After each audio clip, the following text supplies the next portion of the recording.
Good morning friend, मैं सुप्रिया स्वागत करती हूँ आपका डिकोड एग्जाम में।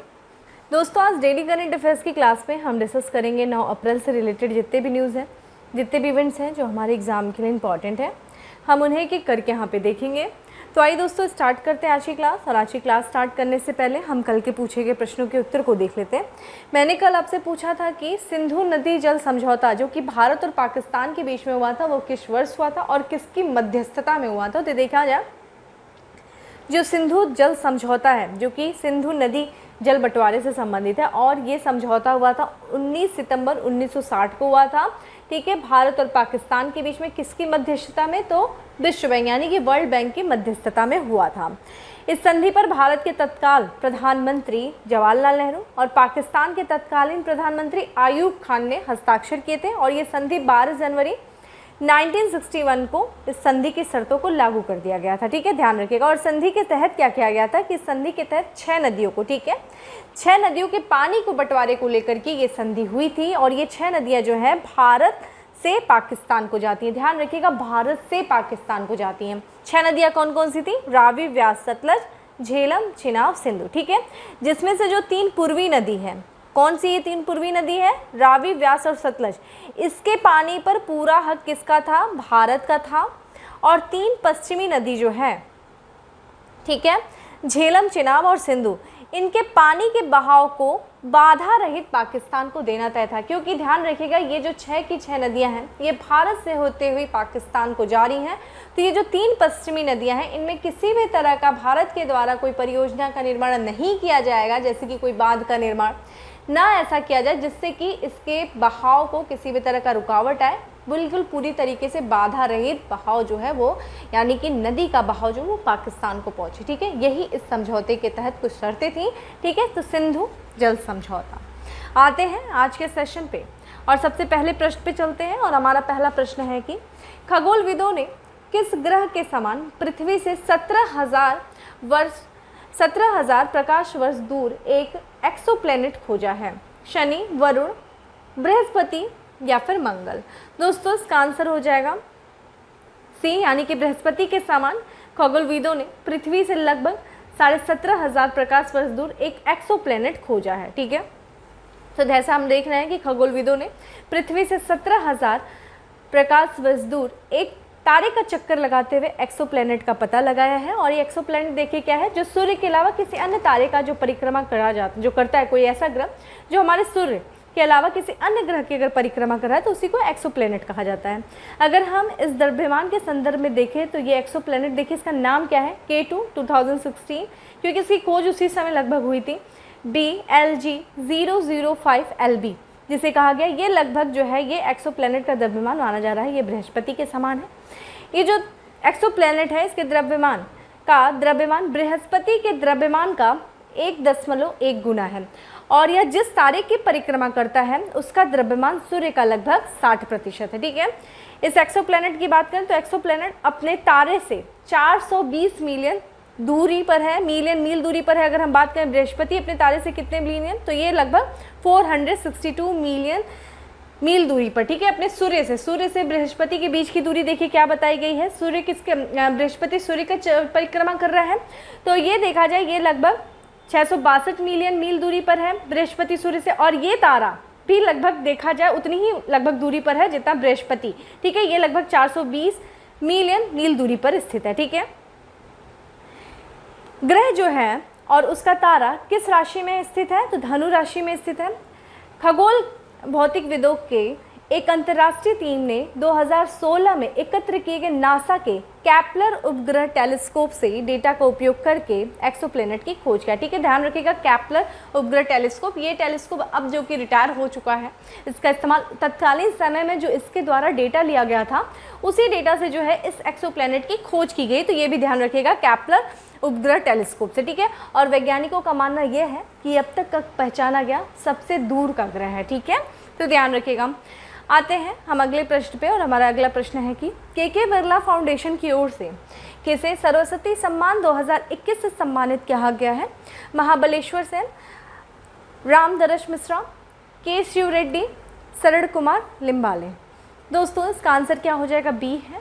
रामदरश मिश्रा को सरस्वती सम्मान 2021 से सम्मानित किया जाएगा। देख सकते हैं आप इनकी तस्वीर को। तो ये हिंदी के वरिष्ठ कवि हैं, ध्यान रखिएगा। भाषा पूछता है कि किस भाषा के लिए इस बार सरस्वती सम्मान दिया गया, तो ये हिंदी के वरिष्ठ कवि हैं और लेखक हैं प्रोफेसर रामदरस मिश्रा, और इनको 2021 का 31वां क्रम भी ध्यान रखिएगा, 31वां सरस्वती सम्मान से सम्मानित किया जाएगा। और यह सम्मान उनकी कविता संग्रह देखिए क्या है, मैं तो यहाँ हूँ, ठीक है, उसके लिए इसे दिया जाएगा। ध्यान रखिएगा, हिंदी के लिए इस वर्ष दिया जा रहा है जो है 2021 का 31वां सरस्वती सम्मान हिंदी भाषा के लिए दिया जा रहा है। किसको दिया जा रहा है? प्रोफेसर रामदरस मिश्रा को दिया जा रहा है। किस कविता संग्रह के? उनके मैं तो यहाँ हूँ के लिए दिया जा रहा है, ठीक है। और यह पुस्तक का प्रकाशन वर्ष 2015 में किया गया था। और इससे पूर्व अगर हम 30वें सरस्वती सम्मान की बात करें, देखिए इससे भी पूछता है कि इससे पहले वाला भी पूछा जा सकता है कि किस भाषा के लिए दिया गया था, किसे दिया गया था। तो किसी पहले एक वर्ष हमें पीछे जाकर के भी ध्यान रखना चाहिए। अगर हम 30वें सरस्वती सम्मान की बात करें जो कि वर्ष 2020 में दिया गया, तो ये मराठी भाषा के लिए दिया गया था। और ये प्रसिद्ध मराठी लेखक है जिनका नाम है डॉक्टर शरद कुमार लिम्बाले, और उनकी उपन्यासी सनातन के लिए वर्ष 2020 में 30वां सरस्वती सम्मान दिया गया था, लिम्बाले जी को दिया गया था। और अगर हम सरस्वती सम्मान की बात करें तो सरस्वती सम्मान जो है उसकी स्थापना की गई थी के बिरला फाउंडेशन के द्वारा की गई थी, 1991 में किया गया था। और ये सम्मान देखा जाए किस में दिया जाता है, तो ये प्रतिवर्ष दिया जाता है। और संविधान की अनुसूची 8 में, ठीक है, 8वीं अनुसूची में जितनी भी वर्णित भारतीय भाषाएं हैं, उन वर्णित भारतीय भाषाओं में पिछले 10 वर्ष में प्रकाशित भारतीय लेखकों की उत्कृष्ट साहित्यिक कृति को प्रदान किया जाता है, ठीक है। ध्यान रखिएगा, पिछले 10 वर्षों के दौरान जितने भी जो प्रसिद्ध साहित्यकार हैं, कवि हैं, उनके द्वारा जो प्रतिष्ठित उत्कृष्ट साहित्य कृति होती है, उनके प्रकाशन के उपलक्ष्य में जो है ये दिया जाता है, ठीक है। और किस अनुसूची में? 8वीं अनुसूची में जो वर्णित भारतीय भाषा है उसी में, ध्यान रखिएगा, इसके अलावा नहीं, ठीक है। और इसमें से, और जब ये जिसको दिया जाता है उसे देखिए पुरस्कार स्वरूप क्या दिया जाता है, तो उन्हें इनमें एक प्रशस्ति पत्र, एक पट्टिका और 15 लाख रुपए का नगद पुरस्कार दिया जाता है। चलिए कमेंट बॉक्स में आंसर बताइए हमें कि 8वीं अनुसूची में, भारतीय संविधान की 8वीं अनुसूची में कितनी भाषाएं वर्णित हैं, मूल संविधान में कितनी भाषाएं थी, ये भी बताइएगा, ठीक है। और अभी हाल फिलहाल यानी कि आखिरी समय में कौन से संविधान संशोधन द्वारा जो है इन जो है अन्य भाषाओं को जोड़ा गया था, ये आप मुझे कमेंट बॉक्स में आंसर करिए, ठीक है, किस वर्ष जोड़ा गया था।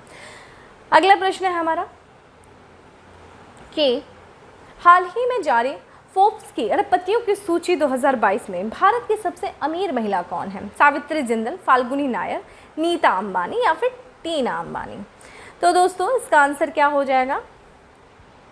ए, ठीक है, सावित्री जिंदल। आप इनकी तस्वीर देख रहे हैं। और ये फोर्ब्स की अरबपतियों की जो सूची जारी की गई हाल फिलहाल में, उनमें भारत की सबसे अमीर महिला हैं, ठीक है। आइए देख लेते हैं फोर्ब्स से संबंधित जितने भी तथ्य, हम सबको देखेंगे एक एक करके। तो यहाँ पे भी हाल फिलहाल में अरबपतियों की 36वीं वार्षिक फोर्ब्स सूची जारी किया गया, ठीक है, 36th annual Forbes world billionaires list को जारी किया गया है। और इस सूची में जो है इस वर्ष 2668 अरबपतियों को शामिल किया गया, ठीक है। और इनकी पूरी संपत्ति जो टोटल किया जाए तो कितना है? लगभग 12.7 ट्रिलियन डॉलर की, ठीक है। भारत की अर्थव्यवस्था 3 ट्रिलियन डॉलर और इनकी पूरी संपत्ति मिला दो तो लगभग 12.7 ट्रिलियन डॉलर की इनकी संपत्ति है।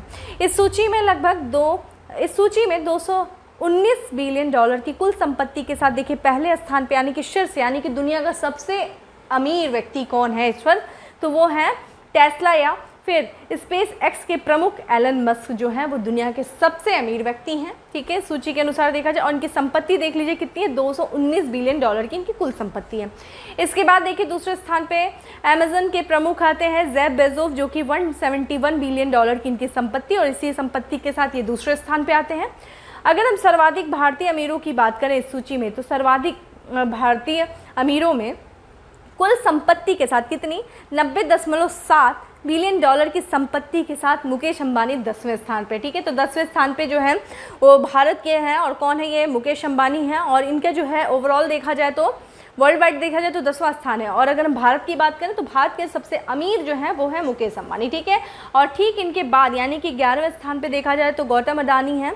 तो इस सूची में शामिल अन्य भारतीय अरबपतियों में गौतम अडानी एंड फैमिली है जो कि इनकी संपत्ति 90 बिलियन लगभग उसी के है बराबर जितना मुकेश अंबानी की है। तो 90 बिलियन डॉलर की संपत्ति के साथ ये 11वें स्थान पे है। इसके बाद देखा जाए तो शिव नाडार जो कि 28.7 बिलियन डॉलर के संपत्ति के साथ 47वें स्थान पे, ठीक है, ध्यान रखिएगा। अब आते हैं महिलाओं की स्थिति को देखते हैं। तो देखिए इस सूची में भारत की कुल 11 अरबपति महिलाओं को शामिल किया गया है। ठीक है, कुल 11 अरबपति महिलाएं शामिल हैं। इसमें जो सर्वाधिक जो सबसे अमीर हैं वो हैं सावित्री जिंदल एंड फैमिली। इनकी संपत्ति देखिए कितनी है, 17.7 बिलियन डॉलर की इनकी संपत्ति है। और इसी संपत्ति के साथ ये कौन से स्थान पे, 91वें स्थान पे। ठीक है, और इसी के साथ साथ ये भारत की सर्वाधिक अमीर महिला हैं। ठीक है, ओवरऑल इनकी स्थिति देखी जाए तो 91 है। ठीक है, और इस तरह देखा जाए तो ये भारत की सर्वाधिक अमीर महिला है। अगर हम विश्व की सर्वाधिक अमीर महिला की बात करें कौन है, तो ये फ्रांस की फेकोइस बेटनकोर्ट मेयर्स एंड फैमिली है, जो कि 74.8 बिलियन डॉलर की संपत्ति के साथ ये विश्व की सर्वाधिक धनी महिला है। ठीक है, इस सूची में देखा जाए, ओवरऑल बात किया जाए कि सर्वाधिक अमीर जो है यानी कि अरबपतियों की संख्या के मामले में कौन सा देश प्रथम स्थान पर देखा जाए, 735 अरबपतियों के साथ यूएसए जो है प्रथम स्थान पे, यानी कि सर्वाधिक अरबपति यूएसए में। दूसरे स्थान पे 607 अरबपतियों के साथ चीन दूसरे स्थान पे है, और 166 अरबपतियों के साथ भारत जो है वो तीसरे स्थान पे। ठीक है, तो अरबपतियों के मामले में यूएसए पहले स्थान पे, दूसरे स्थान पे चीन है और तीसरे स्थान पे भारत है। ठीक है, तो ये था फोर्ब्स में जो है अरबपतियों की सूची। इससे संबंधित हम लोगों ने देखा कि विश्व का सर्वाधिक अमीर व्यक्ति कौन है, भारत के सबसे सर्वाधिक अमीर व्यक्ति कौन है, महिलाओं की भी स्थिति को देखा कि कितनी महिलाएं भारत में शामिल की गई, उसमें भी सर्वाधिक अमीर महिला कौन सी है, सावित्री जिंदल जी हैं। ठीक है, आते हैं अगले प्रश्न पे। अगला प्रश्न है हमारा, निम्नलिखित में से किस राज्य में पशुपालन और डेयरी विभाग ने एक स्वास्थ्य यानी कि one health pilot project launch किया है? उत्तर प्रदेश में, राजस्थान में, मध्य प्रदेश में या फिर उत्तराखंड में?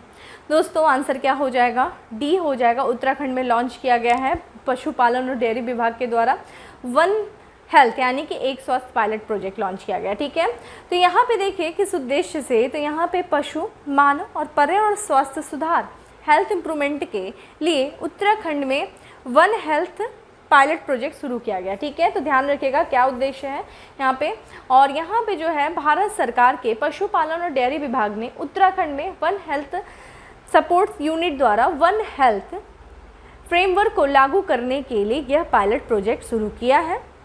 उद्देश्य देखिए क्या है, यूनिट का जो मुख्य उद्देश्य होगा कि पायलट प्रोजेक्ट से जो भी पायलट परियोजना जो चालू की गई है, जो चलाई जा रही है, उनसे जो परिणाम मिलेंगे उन परिणामों के आधार पर राष्ट्रीय एक स्वास्थ्य रोड मैप विकसित किया जाएगा। देखिए ये जो परियोजना है, ठीक है, इस परियोजना के तहत जो वन हेल्थ इंडिया कार्यक्रम है, उस तकनीकी इंडिया कार्यक्रम में जो तकनीकी हो गया यानी कि टेक्नोलॉजी के माध्यम से और या फिर वित्त यानी कि फाइनेंस के सहयोग को लेते हुए जितने भी पशु हैं, पशुधन स्वास्थ्य, मानव स्वास्थ्य और वन जीव स्वास्थ्य और पर्यावरणीय स्वास्थ्य में सुधार करने के लिए विभिन्न क्षेत्रों के हितधारकों के साथ काम किया जाएगा एज ए पायलट प्रोजेक्ट के आधार पे।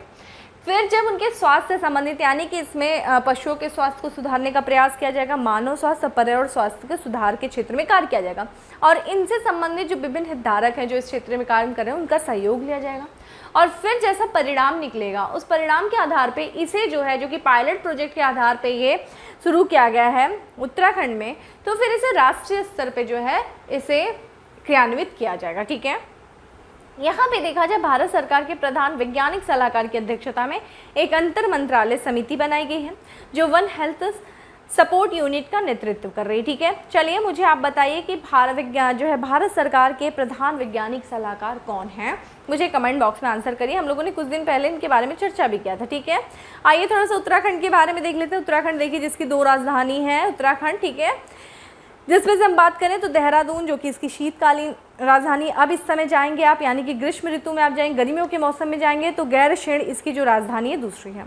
यहाँ के गवर्नर यानी कि राज्यपाल देखिए गुरमीत सिंह हैं और यहाँ के जो मुख्यमंत्री हैं पुष्कर सिंह धामी, जो कि भी हाल फिलहाल में इन्होंने दूसरे कार्यकाल की शपथ ली है मार्च में। ठीक है, ये देख लीजिए उत्तराखंड है। उत्तराखंड की सीमा की बात करें दोस्तों तो ये देखा जाए 2 अंतर्राष्ट्रीय सीमाएं और साथ ही साथ देखा जाए तो ये राज्यों की कौन कौन सी सीमाओं से, तो यहाँ पे हम बात करें तिब्बत से और नेपाल से अपनी सीमा को जो है साझा करता है। उत्तर में हिमाचल प्रदेश और पूर्व में देखा जाए तो हरियाणा, फिर यहाँ पे देखा जाए तो उत्तर प्रदेश से ये अपनी सीमा को साझा करता है। हम लोगों ने ये भी देखा जा कि उत्तर प्रदेश से ये किस वर्ष अलग हुआ था। ठीक है, फिर किस तरह पहले प्रारंभ इसका नाम उत्तरांचल था जो कि वर्ष 2007 में इसको उत्तराखंड किया गया था। ठीक है, अब इसके बारे में थोड़ा सा हम उत्तराखंड से संबंधित कुछ तथ्यों को भी देख लेते हैं जो हमारे एग्जाम में पूछा जाता है, जैसे कि उत्तराखंड की जनजातियां कौन सी थी ये भी पूछा जाता है। तो देखा जाए उत्तराखंड की जनजातियों के बारे में बात करें तो राजी, थारू, बुस्का, जौनसौरी और भाटिया, ये देखा जाए उत्तराखंड की जनजातियां हैं। राष्ट्रीय उद्यान से भी संबंधित प्रश्न पूछे जाते हैं। तो देखा जाए उत्तराखंड में कौन कौन से राष्ट्रीय उद्यान है, तो जिम कार्पेट राष्ट्रीय उद्यान है, फिर गंगोत्री राष्ट्रीय उद्यान, नंदा देवी राष्ट्रीय उद्यान, राजाजी राष्ट्रीय उद्यान, फूलों की घाटी राष्ट्रीय उद्यान और गोविंद राष्ट्रीय उद्यान, ये सारे जो है उत्तराखंड में। चलिए कमेंट बॉक्स में मुझे आंसर करिए कि जिम कार्पेट राष्ट्रीय उद्यान को नाम परिवर्तित करने की बात की जा रही है, अब इसे किस अन्य नाम से जाना जाएगा, ठीक है, यानी कि इसका नाम परिवर्तित करके क्या नाम रखा जाएगा जिम कार्पेट राष्ट्रीय उद्यान का, कमेंट करिए।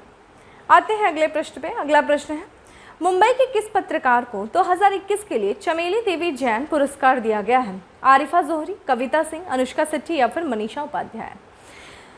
करेक्ट आंसर इज ए है आरिफा जोहरी। आप इनकी तस्वीर को देख सकते हैं। तो ये मुंबई की एक पत्रकार हैं, एक उत्कृष्ट महिला मीडिया कर्मी हैं आरिफा जोहरी, और इनको वर्ष 2021 के लिए चमेली देवी पुरस्कार से सम्मानित, चमेली देवी जैन पुरस्कार से सम्मानित किया गया है। इस पुरस्कार की देखिए घोषणा किसके द्वारा किया गया है, तो मीडिया फाउंडेशन के द्वारा किया गया था। और आरिफा जोहरी की बात करें तो ये मुंबई महाराष्ट्र में किसके साथ कहाँ के लिए काम करती हैं, तो ये स्क्रॉल इन के लिए काम करती हैं, ठीक है। अब हम चमेली देवी जैन पुरस्कार के बारे में बात कर लेते हैं। तो चमेली देवी जैन पुरस्कार भारत में उन महिला मीडिया कर्मियों को, ध्यान रखिएगा ये महिला मीडिया कर्मियों को दिया जाता है, ठीक है, उन महिला मीडिया कर्मियों के लिए, एक महिला मीडिया कर्मियों के लिए पत्रकारिता के क्षेत्र में वार्षिक प्रतिष्ठित मान्यता है, जिन्होंने देखा जाए कि किन क्षेत्रों में अपना उत्कृष्ट योगदान दिया हो, तो जिन्होंने सामाजिक विकास, राजनीतिक समानता, लैंगिक न्याय, स्वास्थ्य, युद्ध और संघर्ष और उपभोक्ता मूल्यों जैसे विषयों पर रिपोर्ट दी हो, ठीक है। तो ऐसे कार्य, ऐसी जगहों पे जो अपना योगदान दिया हो, इन तीन जो है विषयों, इन तीन क्षेत्रों में जिन्होंने रिपोर्टिंग अपनी किया है, उसके लिए जो है चमेली देवी जैन पुरस्कार से इन महिला मीडिया कर्मियों को सम्मानित किया जाता है। इस पुरस्कार की देखिए स्थापना किया गया था 1980 में, किसके द्वारा? वर्गीस और चमेली देवी के परिवार के द्वारा किया गया था, ठीक है। और इस वर्ष किसे दिया गया है? आरिफा जोहरी, मुंबई की हैं, किसके साथ? स्क्रॉल इन के लिए काम करती हैं। अगला प्रश्न है हमारा, भारत और किर्गिस्तान के विशेष बलों के बीच 9वां संयुक्त सैन्य अभ्यास किस राज्य में संपन्न हुआ? उत्तराखंड, हिमाचल प्रदेश, राजस्थान या फिर गुजरात? दोस्तों करेक्ट आंसर इस बी है, हिमाचल प्रदेश में हुआ है। ये 9वां संयुक्त सैन्य अभ्यास था भारत और किर्गिस्तान के बीच में, विशेष बलों के बीच में। तो यहाँ पे इसके बारे में देख लेते हैं। तो भारत और किर्गिस्तान के विशेष बलों के बीच में 9वां संयुक्त सैन्य अभ्यास कहाँ पे संपन्न हुआ है? हिमाचल प्रदेश के बाकलो में संपन्न हुआ है, ठीक है। इसकी शुरुआत 25 मार्च को हुई थी। अभ्यास के दौरान देखा जाए तो दोनों देशों के विशेष बलों ने मौजूदा और उभरते खतरों से निपटने के लिए अपने अनुभव, विशेषज्ञता और तकनीकी प्रतिक्रियाओं के सर्वोत्तम प्रथाओं को साझा किया, ठीक है। तो जो कुछ भी जो मौजूदा जो खतरे हैं या फिर जो आने वाले खतरे हैं, उनमें दोनों देशों के जो अपने अनुभव रहे हैं, जो उनकी विशेषज्ञता रही है, जो उनकी तकनीकी प्रक्रिया रही है, उन सब को इन्होंने आपस में साझा किया है इस अभ्यास के दौरान, ठीक है। तो ध्यान रखिएगा ये 9वां संयुक्त सैन्य अभ्यास था भारत और किर्गिस्तान के विशेष सैन्य बलों के बीच में, जो कि हिमाचल प्रदेश के बाकल में हुआ है, ठीक है। आइए थोड़ा किर्गिस्तान की बात देख लेते हैं। जो कि किर्गिस्तान की बात किया जाए तो ये मध्य एशिया का एक देश है, ठीक है, जो कि आप देख रहे हैं ये पूरी तरीके से लैंडलॉक्ड है, ठीक है। अगर हम इसकी सीमाओं को देखा जाए तो ये कजाकिस्तान से अपनी सीमा को साझा कर रहा है, पूर्व में देखा जाए तो चीन से, ठीक है, फिर तजाकिस्तान से और फिर देखा जाए उज्बेकिस्तान से, ठीक है। तो ये पूरी तरीके से लैंडलॉक्ड है। और यहाँ पे इसकी जो राजधानी की हम बात करते हैं तो बिश्केक जो है इसकी राजधानी है। यहाँ की जो मुद्रा है वो सोम है। राष्ट्रपति सदीर जापारोव जो है वो किर्गिस्तान के राष्ट्रपति हैं, ठीक है। चलिए हिमाचल प्रदेश के भी बारे में थोड़ा सा देख लेते हैं। चूँकि हिमाचल प्रदेश की बात करें दोस्तों तो आप ये देखिए हिमाचल प्रदेश का लोकेशन आप देख सकते हैं भारत के मैप में, आपको यहाँ पे हिमाचल प्रदेश दिख रहा है, जिससे कि देखा जाए कितने जो हैं 2 केंद्र शासित प्रदेशों से अपनी सीमा को साझा कर रहा है। एक देखा जाए अंतर्राष्ट्रीय जो है सीमा साझा कर रहा है और यहाँ पे 3 राज्यों से अपनी सीमा को साझा कर रहा है, ठीक है, माफ़ करिएगा 4 राज्यों से, ठीक है। उत्तर प्रदेश से भी अपनी सीमा को साझा करता है। यहाँ पे देखा जाए तो लद्दाख और जम्मू कश्मीर से, और यहाँ पे पंजाब, हरियाणा से, फिर यहाँ पे देखा जाए थोड़ा सा जो है इसकी सीमा उत्तर प्रदेश से है, और यहाँ पे देखा जाए तो उत्तराखंड से अपनी सीमा को साझा कर रहा है। एक बार प्रश्न आया था कि हिमाचल प्रदेश और उत्तर प्रदेश के बीच में कौन से ज़िले से जो है ये कनेक्ट होता है, कि उत्तर प्रदेश का कौन सा ज़िला जो है वो हिमाचल प्रदेश से जाके कनेक्ट होता है, तो आप मुझे बताइए, लोकेशन चेक करिए, आंसर करिए। बाकी हम इसकी राजधानी की बात करें तो देखा जाए इसकी भी 2 राजधानी, एक हिमाचल प्रदेश है और एक देखिए धर्मशाला है, ठीक है। धर्मशाला भी इसकी राजधानी है, ठीक है। और यहाँ के जो राज्यपाल हैं वो राजेंद्र विश्वनाथ हैं, विश्वनाथ अर्कल हैं, आलेकर हैं। और यहाँ के जो मुख्यमंत्री हैं वो हैं जयराम ठाकुर, ठीक है। आइए थोड़ा सा हम लोग हिमाचल प्रदेश से संबंधित कुछ तथ्यों को देख लेते हैं जो हमारे एग्जाम में आए हुए हैं। जैसे कि हिमाचल प्रदेश से संबंधित संस्थान कुछ हैं जो हमारे एग्जाम में आए थे, जैसे कि केंद्रीय आलू शोध संस्थान, कई बार पूछा गया, समझ लीजिए आयोग का ये फेवरेट है। ये कहाँ पे? शिमला में है, ठीक है। केंद्रीय आलू शोध संस्थान कहाँ पे? शिमला में है। केंद्रीय शोध संस्थान देखा जाए तो ये कसौली में है। शीतोष्ण वन अनुसंधान संस्थान कहाँ पे है? ये भी शिमला में है। यहाँ की जनजातियों की दोस्तों बात करें तो देखा जाए यहाँ पे गद्दी, गुर्जर, किन्नौरा और लाहुआ जनजातियाँ पाई जाती हैं हिमाचल प्रदेश में। यहाँ पे कुछ बिजली परियोजनाएं हैं जहाँ से प्रश्न पूछे गए बार बार, जैसे कि पौंग बांध परियोजना, ये देश का सबसे ऊंचा रॉकफिल डैम है, ठीक है। और भाखड़ा बांध परियोजना कई बार पूछा गया है, भाखड़ा डैम, तो ये है एशिया का जो कि सबसे ऊंचा बांध हिमाचल प्रदेश से संबंधित है। तो ये हिमाचल प्रदेश से संबंधित कुछ तथ्य हैं जो कि आपके एग्जाम में पूछे जाते हैं। आते हैं अगले प्रश्न पे कि centre for monitoring Indian economy report के अनुसार किस राज्य में बेरोजगारी दर सबसे अधिक है? उत्तर प्रदेश, बिहार, हरियाणा या फिर मध्य प्रदेश? करेक्ट आंसर इस सी है। हरियाणा में देखा जाए तो बेरोजगारी दर सबसे अधिक है, किस रिपोर्ट के अनुसार? Centre for monitoring Indian economy report के अनुसार, ठीक है। तो अभी हाल फिलहाल में centre for monitoring Indian economy संगठन के द्वारा आंकड़ा जारी किया गया और इस आंकड़े में देखा जाए तो बेरोजगारी के नए आंकड़ों के अनुसार देखा जाए तो सर्वाधिक बेरोजगारी दर कहाँ पे है? हरियाणा में है। कितने प्रतिशत? 26.7% के साथ हरियाणा में सर्वाधिक बेरोजगारी, ठीक है। बहुत ज़्यादा यहाँ पे बेरोजगार लोग हैं। उसके बाद अगर हम हरियाणा के बाद देखा जाए तो कौन सा स्थान आता है? तो राजस्थान और जम्मू कश्मीर, ये दोनों में ही देखा जाए तो 25% है बेरोजगारी दर। फिर उसके बाद झारखंड का स्थान आता है 14.5% के साथ, जो है झारखंड तीसरे स्थान पे है। वहीं बिहार आता है चौथे स्थान पे 14.4% बेरोजगारी दर के साथ। फिर देखा जाए त्रिपुरा 14.1% बेरोजगारी दर के साथ और हिमाचल प्रदेश 12.1% बेरोजगारी दर है यहाँ पे, ठीक है। यहाँ पे ये भी देखें कि जब से सबसे न्यून जो है बेरोजगारी दर किस राज्य में है, तो यहाँ पे इस नए आंकड़ों के अनुसार देखा जाए तो मार्च माह में छत्तीसगढ़, ठीक है, छत्तीसगढ़ में बेरोजगारी दर अब तक के सबसे न्यूनतम स्तर पे मात्र देखा जाए तो 0.6%, ठीक है, के जो है यहाँ पे इस समय बेरोजगारी दर सबसे न्यून स्तर पे है। और यहाँ पे जो सबसे कम बेरोजगारी दर वाले राज्यों में छत्तीसगढ़ देश में अव्वल है, देखा ही जा रहा है हम लोग। और अगर नवीनतम रिपोर्ट में देखा जाए तो ओवरऑल भारत की बेरोजगारी दर कितनी है मार्च 2022 में, तो ये है बेरोजगारी दर जो है वो गिरकर 7.6% हो गई, ठीक है। वर्ष जो कि कितनी थी फरवरी में? 8.10% थी, ठीक है, जो कि अभी कम हुई है बेरोजगारी दर। मार्च में कितनी हो गई? ये 7.6% थी और फरवरी में कितनी थी? 8.110% थी, ठीक है। यहीं पे शहरी बेरोजगारी दर देखा जाए तो 8.5% और ग्रामीण बेरोजगारी दर देखा जाए तो 7.1% थी, ठीक है। थोड़ा सा आप लोग यहाँ पे ना गूगल सर्च करिएगा कि छत्तीसगढ़ सरकार के द्वारा कौन कौन सी ऐसी योजनाएं चलाई गई, जैसे कुछ मॉडल देखिएगा, ठीक है, छत्तीसगढ़ मॉडल से संबंधित कुछ देखिएगा कि वहाँ के सरकार के द्वारा कौन कौन सी योजनाएं चलाई गई जिससे कि वहाँ पे बेरोजगारी दर इतनी कम थी, ठीक है। तो आप थोड़ा सा उनके योजनाओं को देख लीजिएगा। यहाँ से संबंधित इस तरीके का प्रश्न जो है ना आपके मेंस में पूछा जा सकता है और आपको हेल्प भी करेगा कि अगर कहीं हमें इतनी बेरोजगारी है तो इस तरह की समस्याएं, इस तरह की चुनौतियों से निपटने के लिए कौन कौन से हमें मार्ग अपनाने चाहिए, क्या क्या जो है सुझाव होने चाहिए, तो यहाँ से आपको कुछ आंसर मिल सकता है, ठीक है। तो आप देख लीजिएगा थोड़ा गूगल सर्च करके। अगले प्रश्न में बढ़ते हैं। अगला प्रश्न है हमारा कि निम्नलिखित में से कौन ब्लॉकचेन लॉन्च करने वाला पर्यावरण संरक्षण अंतरिक्ष में पहला भारतीय एनजीओ बन गया है, ठीक है। तो इसका मतलब है कि पर्यावरण में ब्लॉकचेन लॉन्च करने वाला भारत का पहला एनजीओ कौन बन गया है? स्मार्ट टेक फाउंडेशन, मुस्कान फाउंडेशन, गिव इंडिया फाउंडेशन या फिर संकल्प तरु फाउंडेशन? तो दोस्तों इसका आंसर क्या हो जाएगा? संकल्प तरु फाउंडेशन जो है ये पर्यावरण में ब्लॉकचेन लॉन्च करने वाला भारतीय का पहला एनजीओ बन गया है। तो भारत के प्रमुख आईटी इनबिल्ट एनजीओ में से एक संकल्प तरु फाउंडेशन ने ब्लॉकचेन तकनीकी को अपनाने के लिए पॉलीगॉन के साथ जुड़ने की घोषणा की है, जिसके बाद संकल्प तरु फाउंडेशन पर्यावरण संरक्षण के क्षेत्र में काम करने वाला पहला भारतीय एनजीओ बन जाएगा, ठीक है।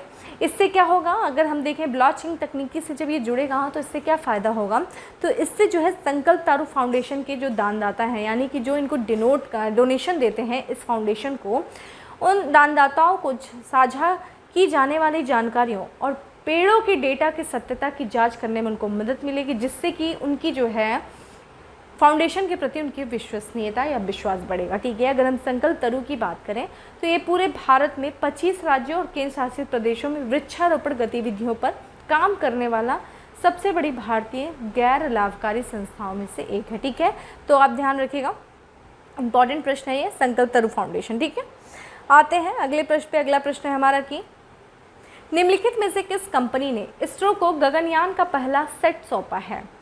Bharat electronics, DRDO, Bharat dynamics या फिर हिंदुस्तान एरोनॉटिक्स लिमिटेड। दोस्तों करेक्ट आंसर इज डी है, हिंदुस्तान एरोनॉटिक्स लिमिटेड यानी कि HAL ने इसरो को गगनयान का पहला सेट सौंपा है। तो हिंदुस्तान एरोनॉटिक्स लिमिटेड ने भारतीय अंतरिक्ष और अनुसंधान संगठन को भारत के पहले मानव मिशन गगनयान के लिए हार्डवेयर का पहला सेट सौंपा है, जिसका इस्तेमाल इस बहुप्रशिक्षित अंतरिक्ष अभियान में किया जाएगा। ठीक है, अंतरिक्ष निर्माण की बात करें तो अंतरिक्ष विनिर्माण से जुड़ी देश की प्रमुख कंपनी HAL इसरो के साथ मिलकर के गगनयान के लिए जरूरी उपकरण बनाने का काम करे। तो ध्यान रखिएगा, जो गगनयान मिशन है सर गवर्नमेंट का यानी कि इसरो का, और इसमें जो है गगनयान से जो बनाया जा रहा है इस मिशन के तहत जो, तो उसमें जितने भी उपकरण हैं उन उपकरण को किसके द्वारा बनाया जा रहा है? HAL। ठीक है, HAL और इसरो मिलकर के बना रहे हैं। बेंगलुरु में इसकी PS2 या GS2 चरण की एकीकृत सुविधा का उद्घाटन भी किया गया, जिससे कि मिशन में तेजी आ सके। ठीक है, चलिए मुझे आप थोड़ा गगनयान मिशन के बारे में बताइए कि किस गगनयान मिशन है क्या, और ये किस वर्ष तक जो है ये इसे लॉन्च किए जाने की योजना बनाई गई। ठीक है, क्योंकि पहले इसका डेट कुछ और था, पेंडेमिक के कारण थोड़ा सा इसे एक्सटेंड किया गया, तो आप मुझे कमेंट करिए आंसर करके। आते हैं अंतिम प्रश्न में कि टाटा समूह ने किस नाम से सुपर एप्लीकेशन लॉन्च किया है? आपने तो देख ही लिया होगा, बगल में पिक्चर ही दिख रही है, नियो, UPO, तेई या फिर लिजकर। Correct answer is A. ठीक है, नियो एक एप्लीकेशन है जिसमें से कि आपको टाटा ग्रुप से संबंधित जितनी भी सेवाएं होंगी, ठीक है, इस एप्लीकेशन के माध्यम से आपको उपलब्ध होंगी। तो टाटा नियो टाटा समूह का सुपर ऐप है जो अपनी सभी डिजिटल सेवाओं और ऐप्स को एक प्लेटफॉर्म पर एक साथ लाए। तो जितनी भी टाटा ग्रुप्स की जितनी भी डिजिटल सेवाएं हैं, सर्विसेज हैं, जितने भी ऐप्स हैं, उनको अब एक ही जगह, आपको इधर उधर जाने की नहीं ज़रूरत है। टाटा नियो ऐप को डाउनलोड करिए और उससे आपको टाटा समूह के सभी जो है सर्विसेज आपको वहाँ पे उपलब्ध होंगे। इस ऐप को देखा जाए 7 अप्रैल को लॉन्च किया गया था। टाटा नियो ऐप के माध्यम से विभिन्न टाटा समूहों की डिजिटल सेवाएं जैसे कि फ़्लाइट टिकट, ठीक है, बुक करना हो, होटल बुक करना हो, किराए का सामान या फिर दवाएं ऑर्डर करना, ये सारी चीज़ें आपको एक ही प्लेटफॉर्म पे मिल जाएगी। आपको ये नहीं कि अलग से, अगर आपको कैब मंगानी है तो कैब के लिए आपने अलग से कुछ वो किया, जैसे कि ओला के लिए हम कैब बुक कर रहे हैं, फिर मेक माई ट्रिप के लिए हम फ्लाइट कर रहे हैं, ऐसा नहीं। आपको एक ही ऐप डाउनलोड करना, आपको सारी सुविधा, चाहे आपको फ्लाइट बुक करना हो, चाहे होटल बुक करना हो, चाहे आपको रेस्टोरेंट जाना हो, चाहे आपको मूवी, सारी चीज़ें आपको यहाँ पे मिल जाएंगी। किराए का सामान लेना हो, दवाएं ऑर्डर करनी है, तो ये सारी चीज़ें एक ही ऐप पे मिल जाएगी। नियो, ध्यान रखिएगा, नियो नाम है। ठीक है, तो दोस्तों ये था आज का हमारा करंट अफेयर्स। अब आ जाते हैं क्वेश्चन ऑफ द डे कि सौरमंडल का सबसे बड़ा चंद्रमा कौन सा, सैटेलाइट कौन सा है, और किस ग्रह के पास सर्वाधिक चंद्रमा है। ठीक है, चलिए कुछ दिन पहले चर्चा भी किए थे, उम्मीद करती हूँ याद होगा आप लोग को। थोड़ा सा आप लोग वीडियो को शेयर करो दोस्तों, लाइक करो, शेयर करो, कमेंट करो, आंसर करो। ठीक है, बाकी डेली PDF जो करंट अफेयर्स की डेली PDF है वो आपको टेलीग्राम ग्रुप पे मिल जाएगी, जिसका लिंक आपको डिस्क्रिप्शन बॉक्स में दिया हुआ है। बाकी सेशन अच्छा लगा हो तो एज यूजुअल लाइक करिए, शेयर करिए, चैनल पे पहली बार आए तो सब्सक्राइब करिए। बाकी फिर मिलते हैं नेक्स्ट सेशन में, तब तक के लिए bye, have a good day, stay safe and stay happy.